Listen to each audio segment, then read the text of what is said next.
Welcome everyone to the Kendall Report, where I share my 41 years of experience to help you manage your portfolios and protect your wealth. Remember to subscribe, like, and share these videos. Well, folks, yesterday we did see a retracement. As I mentioned in last night's video, we had RTX sells on a number of markets. That suggests we get a 1 to 3 day sideways movement. We are seeing a bit of recovery overnight. The S&P is up about 14 handles the last time I looked, so we are seeing that minor recovery, but there's still a lot of resistance at these levels. It doesn't look like anybody wants to pay up for the market here, and that's always a bad sign, at least from a standpoint of expecting new highs at this time. I don't think we're going to get that. The stimulus bill is still not passed. There's no checks going out. There's nothing out there really for the markets to grasp onto. We've got the vaccine news is out. We've got the stimulus coming out of the House, but we're not even going to see this thing voted on in Congress possibly until next week. They may vote on Friday, but there's a lot of opposition in the background. So this is why it's not coming to vote. They know they can't get it passed right now. So if you think about all that, what happens if that bill gets prolonged even more? We can go back and we watched last fall where it was prolonged for multiple months. Maybe we're into that same scenario.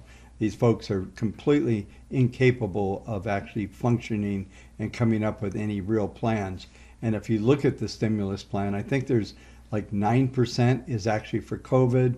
Instead of the $2,000 check that Biden promised, it's $1,400. There's all kinds of compromises already going on. So who knows what the final event will look like? We'll find out when that happens. But from a market sentiment viewpoint, this is huge.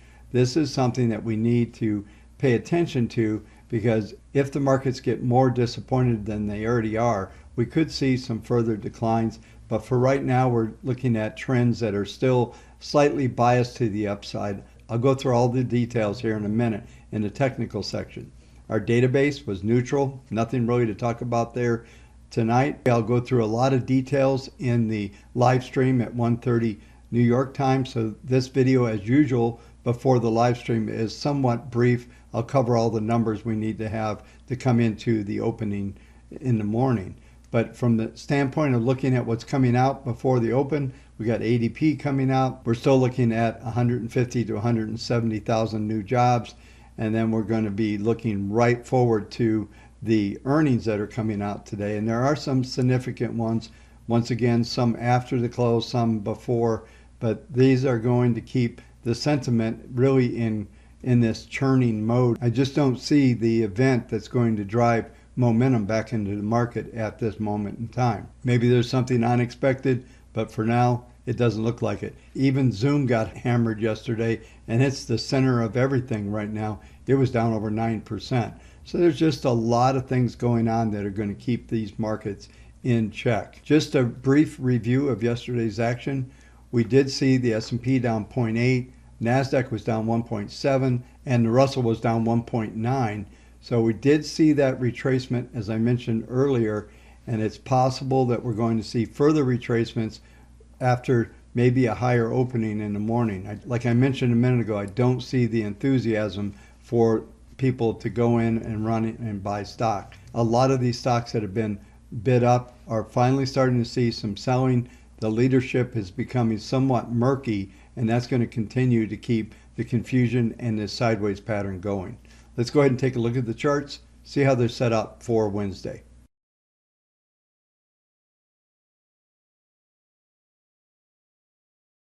This is a brief review of the WaveTech Database.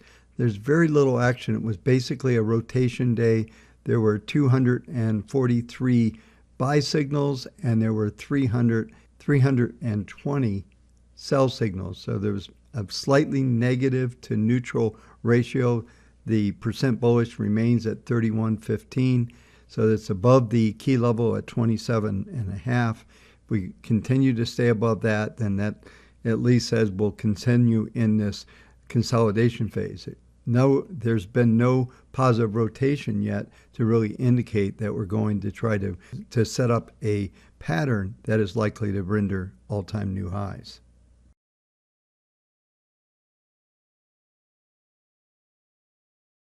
As I begin the review of the S&P futures, we are up 14.5 handles right now at 38.82, up 0.37 on the evening. This is a bit of a rebound. There was some follow-through after the close on Tuesday, and market moved down to the 38.67 level. It's bounced off of that level right now, and there's some stability starting to show up. But as we look at the PPMs on the daily, we're seeing that they're neutral at best. The PPM1 is down minus 0.11, PPM2 up 0.14, and PPM3 up 0.12. So there's no indication that we're going to see an acceleration out of here. 884 level is going to continue to be somewhat of a magnet with the PPM up at 0.14, but it's losing that luster right now as it's starting to become somewhat vulnerable to go down to the 38.39 level, which is the 40-period moving average. As we look at the market grid for today, you'll see that S2 is 38.31.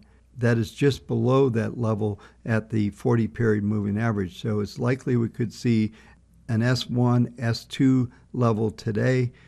The key level will be that 38.84 on the upside, which we're trading very near right now. The SPX went out. The SPX went out at the low of the session, 3870.29. The low was 3868.57. As we look at the market grid for today, we're seeing a slight bias to the downside, not a lot, but 3840 will be S2. So look for 3856, 3840 on the downside. 3884 is going to be substantial resistance. Above that, back at 3900. And it doesn't appear that anyone wants to pay up much over 3900 the way the market's been acting. We've been over there a couple times and we see reversals. Yesterday we saw it trade up to the 3906 level, but it didn't stay there long, and we witnessed some pretty strong selling as we came into the close yesterday. The parameters to watch for would be R1, which is 3884, S1, S2 on the downside, 3856, 3840. There's a little bit of bias with this PPM1 rolling over a bit.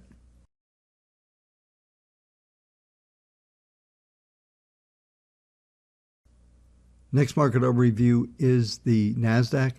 Now the NASDAQ is in a decent downtrend. The 10-period moving average at 13,214. We're currently trading 13,136. The high so far tonight has been 142, so we're toward that value of the 10-period moving average at 13,214.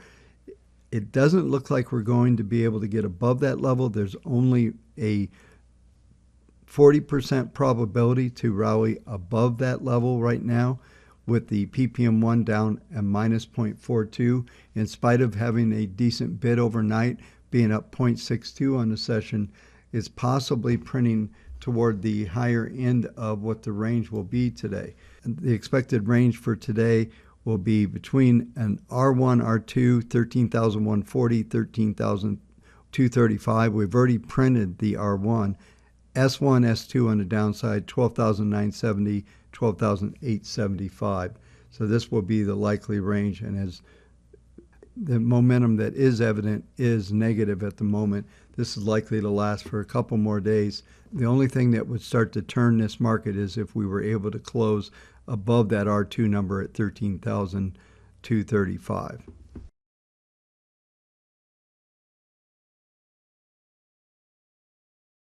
The next market I'll cover is the 10-year notes. We did get last Thursday an RXT sell signal, which usually suggests we'll get 1 to 3 days down. This is exactly what we've seen so far. So we've had 3 sessions down. We're right to the 10-period moving average at 1.38. Yesterday's low was 1.40. I suspect we're going to see a rebound from there. Now, PPM1 has crossed through its first and second derivatives. PPM2 is crossing through its first derivative. There's a substantial amount of upward pressure.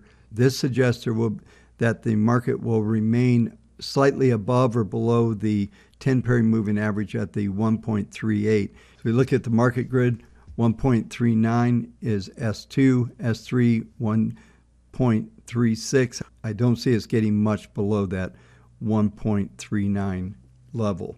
One of the other things that happened the other day that I talked about, and this is significant in that the yield curve had flattened substantially. Well, it's been steepening the last two sessions.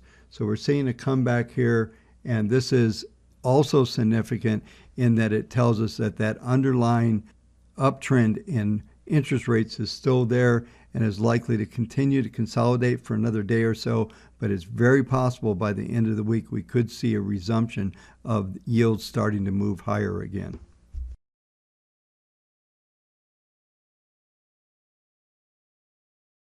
The final market I'll cover tonight is gold. Gold continues the downtrend. We did see a reversal pattern set up yesterday. We're looking at a little follow through. We were positive, trading up to 1739 overnight. The low's been 1728. As we look at the market grid for today, S1 1723, so we've not quite hit that level. 1744 is R1.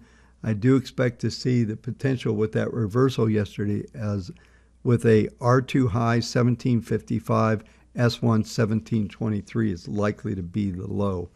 There's really not any other features out there. Just continues to be some very large sellers in the metals, both on gold and silver, as they keep pushing this market down. It would appear that there's no interest at the moment for anybody wanting to really own gold in a big way. This will complete the video. Remember, we have the live stream at 1:30 New York time. I look forward to seeing you there. Thanks again for watching. Hey everyone, thanks for watching. If you enjoyed the content, make sure you subscribe, hit the like button, and hit that notification bell so you'll know when I post my next videos and when I do my live streams. Thanks again for watching.